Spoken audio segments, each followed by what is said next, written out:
Begitu darahnya muncrat, nah, fataqabbalha ya Allah, terimalah kurban kami ini ya Allah, rontokin dosa-dosa saya. Itu Pak, ya kan? Makanya Bapak jangan mikirin yang lain-lain dulu, pikirin dosa gitu. Jangan pikirin, wah ini demi siapa, untuk siapa dan sebagainya. Enggak, untuk saya. Kenapa? Karena saya yang punya duit, saya yang kurban, ya kan? Bahwa nanti keluarga kita kebagian kecipretan, alhamdulillah. Tapi intinya nih kurban buat siapa? Ya buat saya lah. Orang saya dosanya banyak, orang saya lagi mau ngurangin dosa, ya kan, yang udah terlanjur gitu Pak. Jadi Bapak jangan merasa ya habis dah duit gue buat beli kurban. Jangan gitu Pak.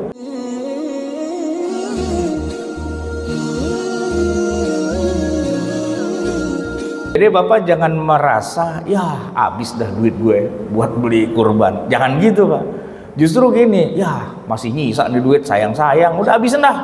Ya kan, buat apa? Buat beli hewan yang montok, yang cakep, yang keren. Ya pertama biar diterima sama Allah. Yang kedua biar daya rontoknya terhadap dosa itu bener-bener Pak. Jangan nanggung gitu Pak, ya kan? Kalau merontokin dosa sekalian aja. Soalnya begini Pak, kalau udah di akhirat, dosa itu nggak bisa dirontokin lagi Pak. Cuman bisa ditebus pakai dibakar di neraka. Ah, kagak enak itu Pak. Di neraka Pak. Jadi lama kita kagak keluar-keluar. Walaupun sih ya, kita muslim, beriman pada Allah, syahadat lah ya. Jaminan sih Pak. Semua muslim itu kalau mati dalam keadaan Islam dijamin sama Nabi pasti masuk surga. Cuman kapannya, nah jangan tanya. Balik lagi bertanya ke diri kita, dosa banyak nggak? Gitu. Nah kalau dosa banyak, pengen cepet keluar dari surga, mana bisa? Tar dulu, habisin dulu nih dosa. Gitu. Jadi pilihan kita dua nih Pak. Mau habisin dosa di sini, nah tuh ntar aja di akhirat. Bebas sih, milih. Kalau sekarang rada pelit dikit gitu, ntar aja dah. Saya bebasin dosanya di akhirat. Ya lama keluarnya gitu Pak. Yang lain udah dipanggil keluar gitu, kita masih di situ aja. Ketemu sama Firaun. Kata Firaun, ngapain lu masih di sini? Bukannya yang lain udah keluar? Iya sih, dosa masih banyak. Ya, kata Firaun. Mendingan gua ketahuan kafir, ya kan? Kafir Pak, Firaun tuh lama dia kagak keluar-keluar emang gitu. Cuman Firaun aja heran sama kita. Lu Islam juga, sholat juga, puasa juga, ya di nerakanya lama. Gitu. Yang lain udah pada keluar, dia masih di situ, ya kan? Dicengin gitu Pak sama Firaun, kagak enak gitu. Ya kalau Firaun ketahuan Pak ngaku Tuhan, dia dosa emang udah jelas lah. Bapak ada yang tahu nggak kenapa Firaun ngaku sebagai Tuhan? Ana rabbukumul a'la, itu gara-gara salah asuhan Pak. Kecilnya dia diasuh sama babysitter yang kagak jelas tuh. Mungkin orangnya latah bagaimana. Kan Firaun tuh bandel Pak, badung, usur-usurannya ada dua dari kecil tuh Pak, emang bandel dia. Ya kan, ngompol mulu di mana-mana, babysitternya kewalahan. Begitu dia ngompol lagi, babysitter bilang, "Ya Tuhan, kamu ngompol lagi?" Gitu Pak. Nah, dari situ Firaun mikir, "Wah, Tuhan nih, saya dipanggil Tuhan." Lama-lama dia bilang, "Saya adalah Tuhan." Gitu Pak. Bohong tuh Pak, cerita kagak bener gitu. Ya cuman maksud saya begini, kita nih orang Islam, ya kalaupun masuk neraka Pak, dosanya tipis-tipis aja gitu Pak. Pagi masuk, siangan dikit keluar, wajar. Ya kalau gosong-gosong dikit wajar dah Pak. Ya kan, namanya juga masuk neraka, gosong wajar. Nih bawa apa nih sangit-sangit? Saya Pak habis dari neraka 2 jam di sana dibakar, wajar Pak. Nah kalau bertahun-tahun dan sebagainya gara-gara dosa besarnya belum dihabisin di dunia, itu dia. Kagak enak Pak ketemu Firaun. Ya ada Firaun lagi di sini gitu kan, nggak enak. Nah maka caranya kita menebus dosa kita tuh apa? Nah, selain Ramadan kita udah puasa tuh Pak, ya kan Allah kan Nabi bilang, "Man shoma Ramadhana imanan wa ihtisaban ghufira lahu ma taqaddama min dzambihi." Kan gitu ya. Siapa yang puasa dengan iman, dengan ihtisab, Allah hapuskan dosanya kan gitu. Nah, ini Pak, lebaran haji istilahnya. Puasanya kagak Pak. Puasa paling cuman ya tanggal 8, tanggal 9 cuman 2 hari doang, ya kan? Nah, yang seru Pak, kambing yang gede Pak, yaitu sapi yang montok gitu Pak. Begitu darahnya muncrat, nah, fataqabbalha ya Allah, terimalah kurban kami ini ya Allah, rontokin dosa-dosa saya. Itu Pak, ya kan? Makanya Bapak jangan mikirin yang lain-lain dulu, pikirin dosa. gitu. Jangan pikirin wah ini demi siapa, untuk siapa dan sebagainya. Enggak, untuk saya. Kenapa? Karena saya yang punya duit, saya yang kurban, ya kan? Bahwa nanti keluarga kita kebagian kecipretan, alhamdulillah. Tapi intinya nih kurban buat siapa? Ya buat saya lah. Orang saya dosanya banyak, orang saya lagi mau ngurangin dosa, ya kan, yang udah terlanjur gitu Pak. Ya walaupun jangan dibalik Pak, alhamdulillah korban membandot kemarin gitu. Sekarang dosa lagi boleh kali ya, kenapa kan udah dihapus gitu. Jangan gitu juga, ya kan. Lama-lama kata malaikat, ya lu dosa korban, besok-besok mau nggak terima lu, mejret gitu kan. Nah oleh karena itu jamaah sekalian yang dirahmati Allah, tujuan utama dari ibadah kurban itu ngerontokin dosa, itu nomor satunya.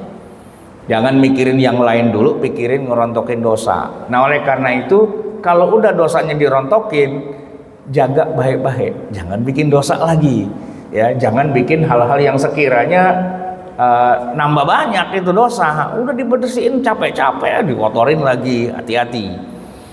Nah jamaah sekalian, bahwa kemudian setelah kita kurban ada nilai tambah, ada added value gitu ya, dimana kita disuruh sama Allah suruh ikut makan, ya kita ikutin aja biar berkah, kita makan Pak, boleh. Tetangga kita kanan kiri dia mau kita bagi, cakep, menambah persaudaraan. Itu bukan sedekah sih Pak, orang kayaan dia dari kita. Kita nyembelih kambing Pak, dia sapi, kita bawain daging kambing, pulang kita dibawain daging sapi, satu paha lagi kita bawa pulang, kan untung namanya tuh Pak. Nah itu nggak apa-apa, silakan aja. Bahwa nanti ada fakir miskin yang kita beri, ya dapat nilai tambah lagi. Tapi intinya itu bukan memberi makan sebenarnya, intinya menyembelih.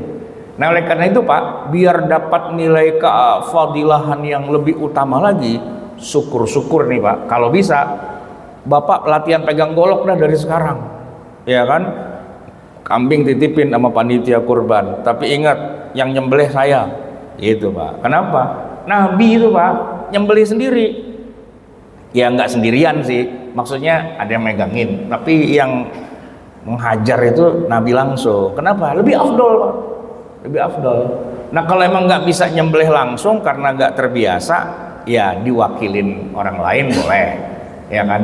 Karena ada juga Pak, dia sudah pengen nyembelih sendiri, nggak taunya begitu lihat binatangnya berontak, dia ketakutan, goloknya lepas, binatangnya bangun, diuber-uber dia, kan kejadian juga. Ya latihan dulu, ya kan, pelan-pelan. Gimana caranya? Mulai dari kambing dulu dah, ya kan. Kalau enggak ayam dulu dah Pak, mulain. Beli ayam masih hidup, ya kan, gorok sendiri di rumah. Kalau udah bisa naik level kambing, udah bisa naik level kebo, sapi gitu kan. Tapi setidak-tidaknya ritual ibadahnya itu adalah ketika melakukan penyembelihan, darahnya muncrat, jangan takut. Kenapa? Bilang alhamdulillah. Kenapa? Wah alhamdulillah, hilang dari dosa banyak nih, ya kan. Darah segar itulah di situ tata ritualnya. Nah kalaupun lah tidak mampu juga, ya nggak apa-apa lah, minimal hadir Pak, melihat gitu, melihat biar dapat nilai tambahnya. Nah bahwa setelah itu dagingnya mau dikasih ke orang kemana, ya Allahumma turja, ya Allah atur aja, terserah gitu Pak.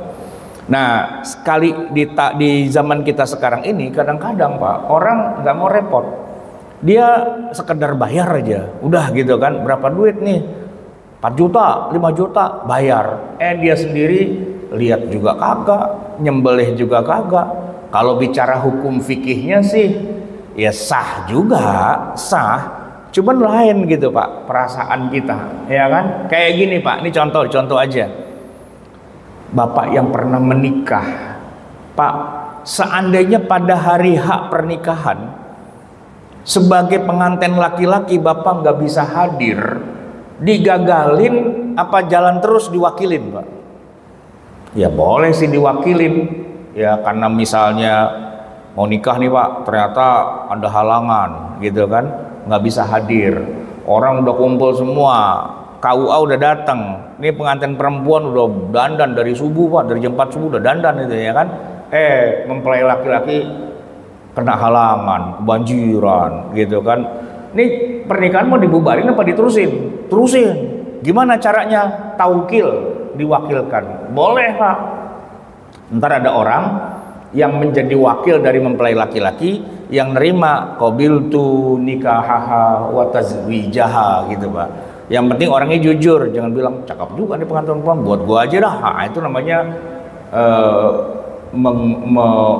pagar makan tanaman Pak, ya kan, menohok kawan seiring, menggunting dalam lipatan, menyalip di tikungan. Nah, nggak benar tuh Pak. Tapi diwakilkan itu boleh, haji aja boleh diwakilkan melontar itu Pak, wakilkan boleh. Haji al-hajju anil ghair boleh, ya kan. Nah, nyembeli kurban juga boleh, kenapa nggak boleh? Boleh kalau bicara hukum fikihnya. Tapi kalau kita bicara tentang afdolnya, yang afdol itu bapak yang kurban, bapak yang beli kambingnya, bapak yang pegang goloknya, bapak yang gorok sekalian, ya kan. Nah itu direct langsung tuh Pak, ya kan, sehingga nilai pahalanya pastinya akan beda kalau cuman sekedar diwakilin doang begitu. Nah baik jamaah sekalian yang dirahmati Allah, sebelum saya akhiri mungkin ada pertanyaan dari jamaah, silahkan. Ada mikrofonnya nggak? Nggak ada ya? Ada Pak pertanyaan dari jamaah terkait masalah fikih kurban ini? Kan kita udah dikit lagi nih, jangan sampai pas hari hanya kita bingung Pak. Baik, ada pertanyaan? Nah, kalau nggak ada jamaah yang dirahmati Allah, saya akan akhiri. Yang paling akhir bagian ini adalah terkait dengan masalah begini Pak. Kurban ini ya, kalau kita bilang dianjurkan menyembelih, sebenarnya memang harusnya kita yang menyembelih. Tapi yang jadi perhitungan itu Pak, yang jadi perhatian kita adalah tempat untuk menyembelihnya. Ini Pak yang kita sampai hari ini belum kepikiran ya. Biasanya orang-orang menggunakan masjid halamannya untuk penyembelihan. Nah yang jadi masalah Pak, tempatnya itu saya belum lihat yang representatif. Itu Pak, catat, belum representatif. Masih merupakan tempat penyembelihan yang darurat, dan darurat. Maksud saya, masjid itu sudah menyelenggarakan penyembelihan kurban udah dari zaman nenek moyang Pak, dari zaman leluhur. Menara udah ganti, kubah udah ganti, bahkan bangunan udah berganti-ganti, karpet udah berganti-ganti. Tapi tempat penyembelihannya nggak pernah dipikirin Pak. Saya kasih contoh nih Pak. Kalau kita datang ke masjid ya, semua masjid itu Pak ada tempat kalau kita mau buang air. No, ada WC. Buang air kecil bisa, BAB juga bisa. Dan tempatnya representatif. Maksud saya, di sono orang buang air besar, di sini kita kagak kebauan. Kenapa? Tempatnya tertutup, sanitasinya jalan lancar. Pertanyaannya, kalau pas lagi nyembeli kurban, ada nggak fasilitas kayak gitunya? Jarang-jarang Pak. Ini yang mesti kita pikirin ke depan. Gimana? Karena tiap tahun kita nyembeli, tapi tempatnya cuma tempat terbuka gitu doang. Padahal di Mekah Pak, di Madinah ya, tempatnya sangat representatif. Petugas-petugasnya, mesinnya, alatnya semua. Tapi memang tidak di samping masjid Pak. Enggak. Ya, istilahnya kalau bahasa kitanya rumah potong hewan. Itu di Mina ada tuh Pak. Saya kemarin ke sana juga lihat, mantap itu Pak. Ribuan kambing dikerjain, hajar sama dia. Ya kita kalau di Indonesia ini, Jakarta mungkin agak susah, tapi setidak-tidaknya kalaupun kita mau melakukannya di masjid, cobalah difikirkan bagaimana mendesain ruangan untuk menyembelih hewan. Di situ sudah diatur bagaimana sanitasinya. Di situ sudah diatur bagaimana cara agar hewan itu nggak ngamuk lari kemana-mana, ya kan? Nah, sudah diatur juga agar aromanya nggak kemana-mana. Ini yang penting nih Pak, karena masjid ini kan tempat suci. Kita masuk masjid disuruh mandi, suruh pakai minyak wangi, yang bau jengkol kagak boleh gitu kan, suruh gosok gigi dan sebagainya. Sapinya taruh di masjid gitu Pak. Nah ini ke depan nih mesti kita pikirin ya. Sekarang belum kelihatan Pak, tapi kalau saya perhatikan di beberapa negara Arab, di Saudi, di mana-mana itu udah cakep tuh Pak. Jadi mereka datang ke tempat rumah potong hewan khusus untuk menyembelih, sehingga masjidnya tetap cakep Pak. Kagak ada darah di mana-mana. Saya belum pernah lihat Pak di Masjidil Haram di halamannya tuh ada sapi dijual gitu kan, orang ngangon sapi di situ, pada kencing, pada berak di situ. Enggak gitu. Nah mereka tetap kurban, tetap, cuman ada tempatnya, ya kan, bukan darurat gitu. Nah kita nih Pak, wallahu alam bisawab, ya mungkin kita nanti ke depan harus mempelopori gimana punya masjid tapi juga punya ruang-ruang khusus ya, bukan hanya WC tapi rumah potong hewan yang ada di milik masjid yang memenuhi syarat standar kebersihan, sanitasinya bagus, baunya nggak kemana-mana ya kan, jamaah tetap bisa sholat dengan khusyuk, tidak kebauan dan sebagainya. Itu tantangan ke depannya. Nah semoga tantangan ini ke depan bisa kita wujudkan ya kan. Mungkin nggak bisa dalam waktu dekat, tapi ke depan sudah harus kita pikirkan itu. Sebab biar bagaimanapun juga ini dua ibadah yang nggak boleh disatuin Pak, ya kan. Ibadah berkurban itu kan emang najis Pak, ya kan, darah, kotoran hewan gitu kan. Kok disatuin taruhnya di masjid? Nah berarti kan harus diatur Pak. Sebagaimana begini Pak, ada beberapa masjid yang saya perhatikan Pak ya. Ini perlu dipikirin juga. Masjid 2 lantai, sholat di atas, di bawah disewain buat nikahan. Sering kan Pak lihat masjid kayak gitu. Nah masalahnya adalah yang nyewa buat nikahan itu bentrok Pak sama jadwal sholat, ya kan. Zuhur kita nih sekarang kan zuhur jam 12 kurang berapa nih, kurang 10 misalnya gitu kan azan. Kalau azan kan nggak lama qomat, lalu sholat jamaah. Nah di bawah tuh Pak gelendang gelendung kagak berhenti Pak. Nah ini kan kontradiksi gitu kan. Ya bukan nggak boleh sih, tapi gimana caranya diatur. Nikahan oke, walimahan oke, tapi ini jadwal sholat mesti diatur bagaimana caranya biar kagak bentrok, biar jangan kontradiksi, jangan sampai terjadi hal-hal yang lah kok malah begitu ya. Nah masjid pusat kegiatan ibadah iya, tapi desainnya harus dibikin yang cakep. Sekarang ini Pak yang udah bagus nih ya, yang udah bagus, masjid ada WC-nya. Di zaman Nabi masjid nggak ada WC Pak, nggak ada. Tapi sekarang kita bisa bikin WC di masjid, dan nggak apa-apa orang mau buang air di WC masjid, nggak apa-apa karena tempatnya tertutup, bagus. Di masa Nabi ada orang Arab Badui, Arab gurun Pak, kebelet dia buang kencing tuh di tengah-tengah sholat, tempat sholat gini Pak. Hampir aja mati tuh Pak, mau digebugin gitu kan. Nabi kemudian ambilkan seember air gitu kan di masa Nabi. Nah di masa sekarang bisa dikompromikan. Ke depan kita bikin, ya kan, kita bikin rumah potong hewan mini yang milik masjid, sehingga kalau ada kegiatan menyembelih hewan kurban atau mungkin nanti ada akikah atau ada apa, nah bisa dilakukan di situ tanpa harus bermasalah dengan baunya, kotorannya, najisnya dan sebagainya. Itu yang bisa saya sampaikan, semoga bermanfaat. Mohon maaf atas segala kekurangan dan kesalahan. Hadanallah wa iyyakum ajma'in. Wallahul muwaffiq ila aqwamit thoriq, wabillahi taufiq wal hidayah, wal afu minkum. Assalamualaikum warahmatullahi wabarakatuh.